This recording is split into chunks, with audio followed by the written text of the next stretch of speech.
Hello everyone, this is Patricia here and welcome to Turtle Talk, where you hear all turtles all the time. We're going to be talking about everything that is Ninja Turtles related. Movies, TV shows, video games, toys, the works. Grab your pizzas, grab your sais, grab your katanas, grab your headbands, and sit back and relax as we talk about Teenage Mutant Ninja Turtles. Now, before we start off with episode 1 of Turtle Talk, I want to talk about the Michael Bay movie. Now that Kevin's not here, and trust me, he does not want to know any association with the movie. And so I thought it best that I would talk about it right before he comes along, and then I mention the movie and he blows a gasket. And trust me, he's got a lot to say about it because, as you know, the original 1987 Teenage Mutant Ninja Turtles is his favorite cartoon of all time, next to Batman the Animated Series. So, here is the casting of the new Ninja Turtles movies that we already know of so far. As everybody already knows, Megan Fox is going to be the new April O'Neil. Kevin blew his mind when he heard that. He was so pissed when he heard this. He was so angry, he was just so infuriating that somebody would choose Megan Fox. So, as you know, as of last week, they have finally casted the rest of the Turtles. The people who are going to be playing the Ninja Turtles are Pete Plosek, Jeremy Howard, Noel Fisher, and last, but certainly not least, Alan Ritchson. And it also was mentioned a few days ago that Will Arnett's going to be in the movie. Now, we don't know who he's going to be. We don't know if he's going to be Splinter. We don't know if he's going to be Shredder. We don't know if he's going to be Casey Jones. Nobody knows. So, that's it for the casting of so far. Who knows? Who knows who's going to be in the rest of the movie? Maybe Shia LaBeouf is going to be Casey Jones. And maybe Channing Tatum is going to be Shredder. Who knows? Who knows who's going to be in this movie? So definitely I'll keep you updated as long as Kevin's not around. And also, we just found out just a few days ago about that season 2 of the 2012 Teenage Mutant Ninja Turtles is going to have the 4 original Turtles, Cam Clark, Townsend Coleman, Barry Gordon, and Rob Paulsen is going to be voicing the original Turtles, and they're going to meeting up with the current Turtles, Sean Astin, Rob Paulsen, Greg Sipes, and Jason Biggs. And man, we are so excited about it. We're so excited about it that we're going to talk more in detail about it when Kevin and I are going to be doing a Turtle Talk dedicated to talking about that episode. It's going to be a really awesome way to start season 2, and we cannot wait for it. And also, we're going to be comparing that episode to the TV movie Turtles Forever. And yeah, so that's enough of the My Little updates. So sit back and relax as Kevin and I talk about Turtles. Turtle. I'm never going to do that again. I am so sorry. Enjoy! Welcome aboard to the very first episode of Turtle Talk. All turtles, all the time. As usual, I'm Patricia. And I'm Kevin Guillermo. And we're going to be discussing a lot about Teenage Mutant Ninja Turtles. And we have a lot of stuff to talk about, so why don't we get started? So, Kevin, is there any new news that you want to discuss about when it comes regarding to Turtles? Well, currently, right now, there is nothing new about Teenage Mutant Ninja Turtles. However, a lot of people are anxiously awaiting for the new Teenage Mutant Ninja Turtle figures. We've already got the first batch of figures and the second batch of figures. Yes, now, and they were released in Comic-Con, right? The New York Comic-Con not too long ago? Yes, we're still anxiously awaiting for the next series of figures. The next series of figures as are slated to be released is Baxter Stockman, Leatherhead, and Snakeweed. After that, we'll also be getting other figures from the show, which are the Rat King, Spider Bites, the 4 Turtles as babies, a Mouser 7-pack, which is really cool. Although we got a first Shredder figure from the first batch of figures, we're getting a Shredder 2. This Shredder actually is pretty interesting because this has him without a mask. And his cape, and this one comes with the purple cape, which is really cool. The first figure did not come with a purple cape. And actually, the sound effects figure came with a purple cape. a Splinter 2, which I'm not crazy about, which I'll get to later on, and the Neutralizer. Uh, Unfortunately, I'm still on the hunt looking for these. I usually Playmates, because of the series is so popular, I would assume that these figures would have gotten released already, but the Turtle toys are being sold out like hotcakes, though. And it's amazing because they were sold out when they first came out. I mean, I remember going to Toys R Us, and there was barely any Turtle toys on the shelves. And the last series that came out only consisted of 3 figures. They were Metalhead and Shredder's 2 new henchmen, Dog Pound and Fishface, and you can't even find these figures anymore. So, I mean, I'm still on the hunt looking for those. Also for the classic collection, which are which is more aimed for adult collectors. The next figures that will be released are Rocksteady and Bebop. Those are actually the most fan-requested ones because not too long ago, Playmates had put a poll to ask fans what was the next figures they wanted in the classic collection line. Now, for those of you who don't know what the classic collection line is, basically it's very similar to what Matty Mattel did with He-Man, Masters of the Universe, the Real Ghostbusters, and Batman, and with what Bandai did with Thundercats and the Super Mighty Morphin Power Rangers. They're basically the turtle figures that basically a modern take on the turtle figures, but they have the style of the 1988 figures. And they're molded after the first series was molded after the 1987 TV show. However, controversy arose over fans who saw the Rocksteady and Bebop figures, and they were sorely disappointed. Because, why? They didn't even look like Rocksteady and Bebop. And I have to agree, I saw pictures of them, and they look horrible. Now, listen, I love Rocksteady and Bebop. I mean, anyone who grew up with the show loved them because they were just, at times they were violent, but they were hilarious. They were like the comic relief of the show. Who doesn't love Rocksteady and Bebop? Normally, I actually had one in an April O'Neil figure because I figured, with the 4 turtles, it only makes sense to have April and then Splinter and Shredder.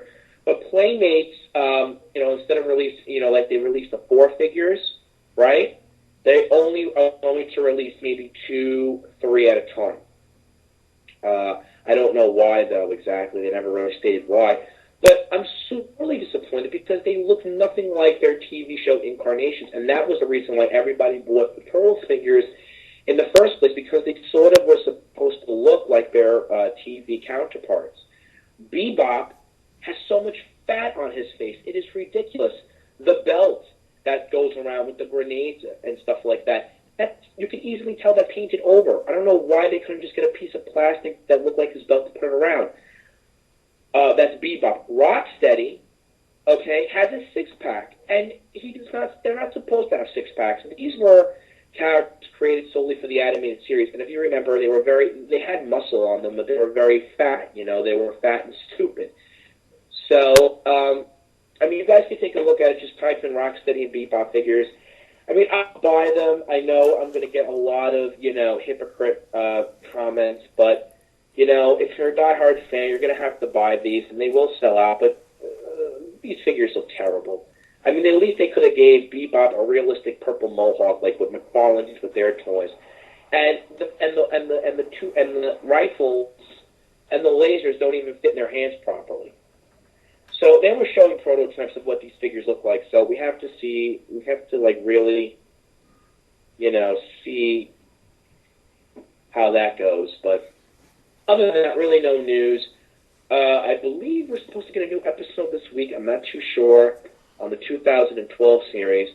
I do know that after the next episode that's supposed to come out, after that one, the next one will be titled Karai's Vendetta. So we will see Karai again, which I actually love this Karai. This incarnation of Karai is my favorite. It will always be my favorite. Because Karai was introduced in the 2003 version. Well, no, she was introduced in the comic books originally And then they brought her over, and then they did the 2007 movie. They made her the main villain because Shredder had died. Right. And then they brought her on to the 2004, because the 2003, because they felt that they wanted to show not only new villains, but it's a continuity somewhat to the CGI movie, although, you know, it was much darker. But I didn't like either Karai's because the way they spoke. I mean, I know they're supposed to have this very feudal Japan dialect, but I kind of like a Karai that's badass, that actually, you know, I mean, this one is sort of like, you know, I'm a cat, you corner me in the corner, I'm gonna attack you. You know, the other Karai was like, I must fight for my father's, you know, you disrespect my father, you called my father an asshole, I must take my katana and slit your throat. I mean, the way she spoke was just so annoying. It was like a cave woman almost, and it didn't fit, you know, I don't know why. You know, they made her so, I don't know, I prefer this one a lot more. She has a tattoo, you know, she's got like a piercing, she's a badass, and I love that. I really like to see an April Katana battle. That would be kind of interesting, because they're both teenagers, and, you know, it's kind of interesting to see April, what Splinter taught her, use it against Karai, you know? That would be really good. And to tell you the truth, the way that you just portrayed Karai, the way that you described Karai, you know, the way she said, I will fight for my father. It sounds like a really bad, stereotypical, I must fight for my honor Chinese thing. Oh, man, it was just really bad. Like, if you watch the 2003 series, you'll know what I'm talking about. I mean, she was introduced, obviously, later on, because the film came out, you know, later on. But it was just so, I don't know. After the I don't know, it just wasn't really... You know, it's interesting. A few months, roughly around like 2 months ago, the 2003 TMNT series celebrated its 10th anniversary, and nobody gave two shits about it. Really? Yeah, there was no mention it on Twitter or on Facebook, or there was no mention it on any website that said, oh, you know, TMNT celebrated its 10th anniversary, came out in 2003, it was much more darker than the 1987 version, and it stuck mostly to the comics, blah, blah, blah. No, nobody talked about that. They mostly talked about the upcoming episode of the 2012 TMNT series, which I think may have been the introduction to Karai. I'm not sure. I don't remember. I think it might have been that episode, if once I think about it. But yeah, it just seems that, yeah, the 2003 TMNT series, it does have a couple of flaws, but you have to understand how groundbreaking it was to be introduced in, it was released around the Kids WB channel. And, you know, I can understand why there are some people who dislike the show, but then there are some people who grew up with the show. And, you know, it was a lot more darker.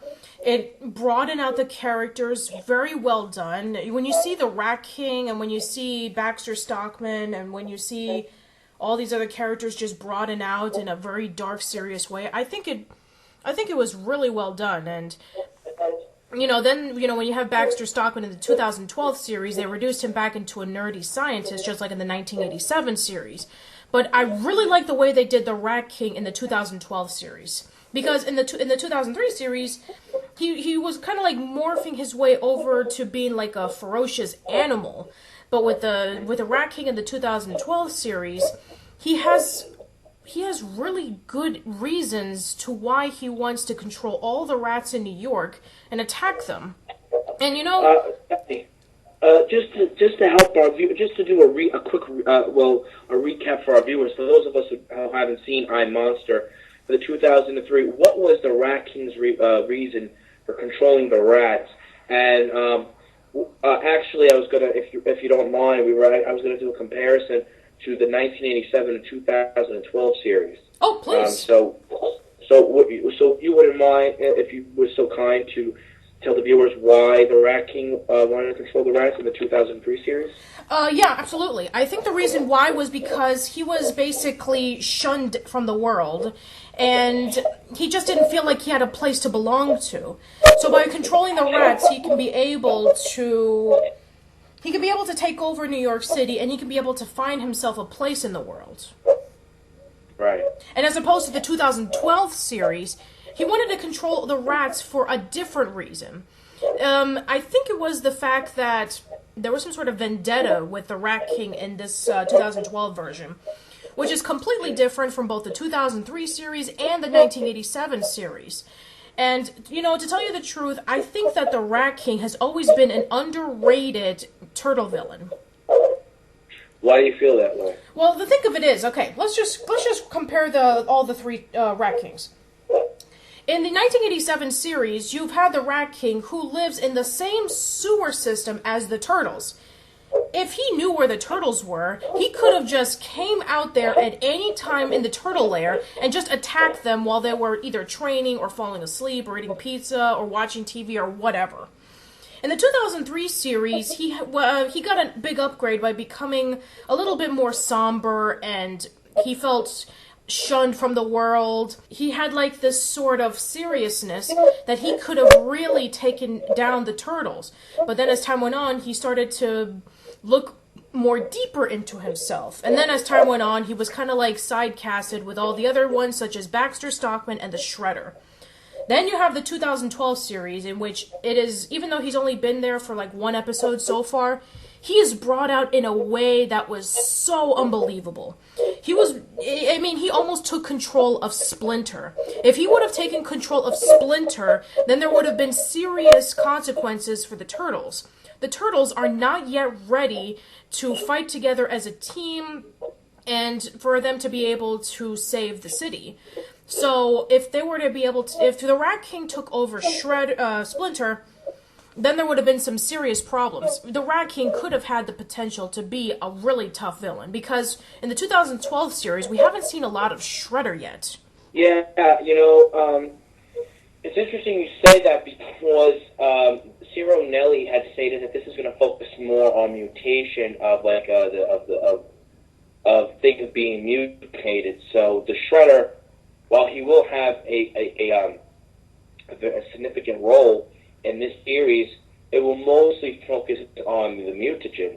And it's actually funny, because the last we left off with Shredder, Karai had brought one of the Krang androids and had told Karai to find out more information about the Krang. I guess that means it's going to open up and be a sort of a foreshadowing that both the Shredder and the Krang will team up, because it is stated and it is confirmed that the two of them will come together to defeat the Turtles. I just find it ironic that Dog Pound and Fishface, a.k.a. Sever and Chris Bradford, they don't know why, they don't know how they got mutated, and I don't know what their reaction will be when they find out that it was the Krang's being responsible for the mutagen. Because for those who have seen The Gauntlet, which, by the way, is still considered the #1 watched episode of 2012 and has gotten a lot of good reviews. I've seen The Gauntlet, and you gotta say that one, I gotta say that was a really awesome episode. Yeah, especially the scene where Shredder's on the roof of the Wolf building, a nod to Fred Wolf, and when he does that, the sort of stands, which is a nod to the comic book stand, the classic stands that he does on the rooftop when he battles the Turtles. Chris Bradford takes his sword and sort of stabs the mutagen glass, I guess thinking that it was poison or toxic or whatever that would kill the Turtles. And before Chris Bradford and Sever were mutated, they had this sort of running gag where they would always be thrown by water, or like they would be like,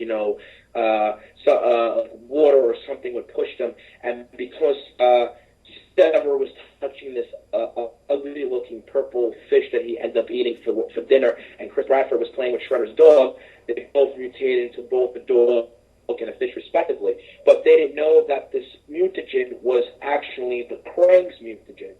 You know what I'm saying? So I'm thinking of when, you know what I'm saying? Like when the Shredder and the Krang both team up, I'd like to know what their reaction is going to be when they find out that this is what caused Chris Bradford to turn into this like gigantic, this huge wolf dog, and for Sever to be literally a fish with no legs. that Baxter Stockman, of all people, had to use his mousers to create the legs for him. So I don't know how they're going to react. Probably not really big because it'll be too time consuming. But not to derive from what we're saying. Yeah, I mean, the Shredder will have a lot of kill time, especially in Karai's Vendetta, I believe, because you can't have an episode with Karai and not have it with Shredder, or have at least Shredder's name being mentioned. And I heard rumors in season 2 it'll focus more on Shredder, especially April, who is going to really stand out more. I think the last episode with April, the Krang, I believe, it was TCRI. They were trying to find out what the Krang's intentions were, and it was literally that they were not going after April's father; they were going after April. And a lot of fans had speculated that April is not human, and we were already confirmed in the comics in the 2003 series that she was not human. That's right. So we don't know. And Patty, just to recap, what was actually April? If you could tell the viewers. Wow, it's actually been a while since I can remember that part. I don't remember whether it was some sort of like alien being or maybe like a Tyrannoid or something like that. Was it that way? I think. Yeah. Yeah, I think it was. It's one of the what you call it, Tyrannoids or something like that. Yeah. Yeah. Not Tyrannoid. I think it was Huh? Ceratons, yeah. The Teraton. Yeah, there you go. Tyrannoid is a creature from Ratchet and Clank 3. I'm sorry. But yeah, which I think, it would be so nice if they can be able to broaden that up because we haven't seen that in a while. Well, what do you think they're going to want with April? I mean, let's not talk about her not being human. What do you think if you could speculate or if you had to assume, why do you think the Krang would want April? That is a good question. They wanted both April and her father in the very first episode.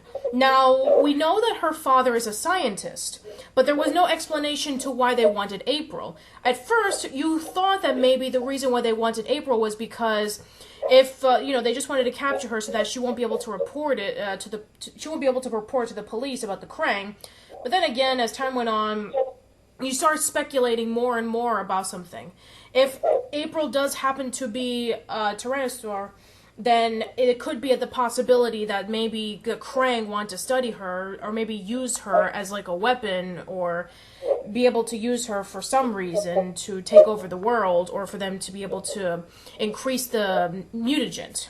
Maybe they want to use her DNA, and maybe they can be able to create more creatures such as that, because we already know from the series that is a very powerful creature that is used for battle. So that's just my speculation. Yeah. Who knows, man? Who knows? Possibilities are endless. Yeah, which from the looks of it, it looks really promising. Oh, yeah. Definitely. So, you were talking about the toys earlier, which I really find it interesting because I went over to Walmart not too long ago. And, when you say that turtles are becoming popular, you are not joking around.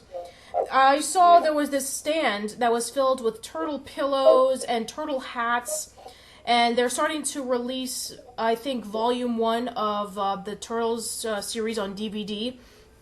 And Turtles. Yes. And the one thing that I really want to talk about that I've been seeing, the one thing of the merchandise that I've been really excited about, is the new Turtles video game. Yes. Tell us more about that, Patty. I heard a little bit about it. I'm very interested. Well, we don't know too much about the Turtles video game as of yet. We have seen maybe a little trailer of it, and there's some pictures of it. But yeah, you basically get to play as the Turtles, and it follows up with the episodes that we've been seeing so far. It continues off with the story. So. And what systems will it be for? The systems will be for. Let's see. I think the systems will be for the PS3 and the 360, and I'm not sure about the Wii U though. All those bastards! Why can't they have it for the Wii? Well, maybe they'll have it for the Wii. I'm not sure, but I know When the Wii is discontinued, that's when they'll have it for the Wii. Yeah, well, Nintendo, the moment that they do a new game console, the old console goes bye-bye. Mm-hmm. You have to get with the times with with Nintendo. It's if you don't have a Wii U, then you ain't got shit. Ain't that the truth? Yeah. At least with Microsoft and Sony, they get to release a couple of games right before their discontinuation. For example, when the PS3 came out, the PS2 was still having games roughly around, I don't know, like around 4 years later. And still, you would think that Nintendo would be able to be that considerate. But no, I guess not. Anyway, what were we talking about? Oh yeah, that's right, video games. Which is nice, because we rarely talk about video games in Old School Lane. So, yeah, really not much information about it. We do know that it's coming out sometime this year, and, I'm really looking forward to it. The animation on the game looks really nice. Graphics look top-notch. If I had the chance, I would definitely come and pick it up sometime soon. Right, and the turtles actually look like turtles, actually, right? Yeah, no kidding. I mean, sure, the turtles look like turtles a good amount of the time in the other games.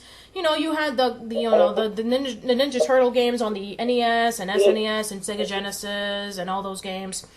And then you had the most recent video game, that video game of the Turtles in which it tried to be like Super Smash Bros. Brawl, which was basically a mixed reaction.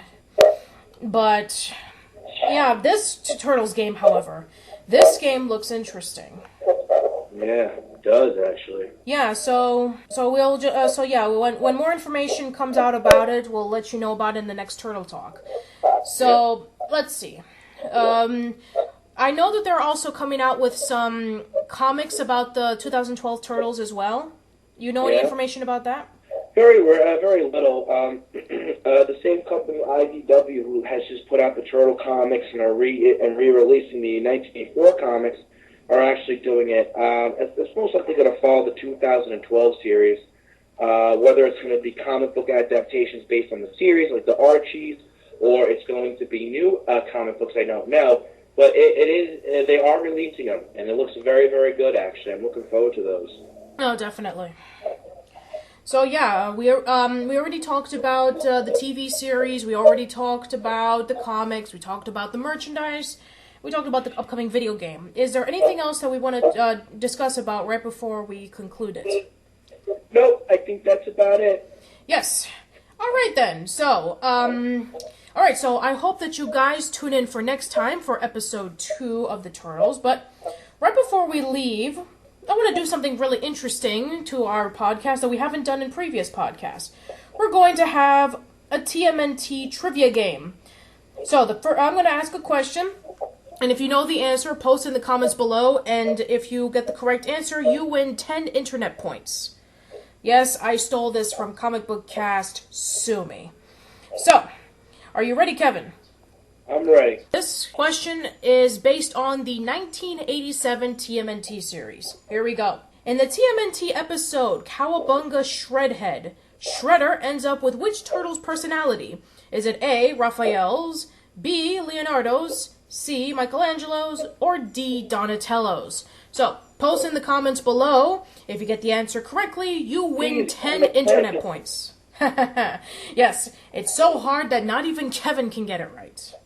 Okay, that concludes episode 1 of Turtle Talk, and I hope... I got another one. I got another question. Oh, okay. If you answer a bonus question, you'll be rewarded with 5 more internet points. Please, Kevin, what's your question? Well, should I ask a hard one or a mediocre one, or not a hard one? It doesn't matter. You can ask whatever you want.